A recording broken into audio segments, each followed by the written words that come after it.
for natural gas. In this video, I'll be going over my trade idea of the week and the day-by-day probability model. So let's start off with the technical analysis on the winner chart. We are in NYMEX territory. We're slightly off of oversold levels with the RSI. We have broken below the 200 moving average, this green line, and that is around a price of $5.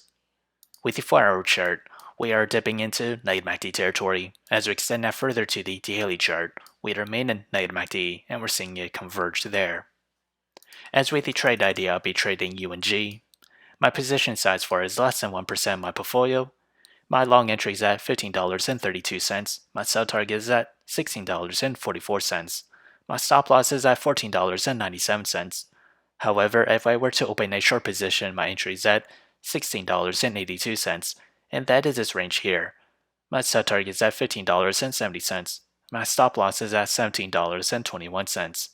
So whichever entry price were to hit first, that'll be my position of the week. So how did I develop the trade ideas? It all comes from the day-by-day probability model. As we progress to the 5th day, or week of trading, natural gas has a 50% chance to climb between 0 to 5%. To the downside, it has a 50% chance to fall between -5 to -9%. So if you enjoyed this content, feel free to like, comment, subscribe, and thank you for watching.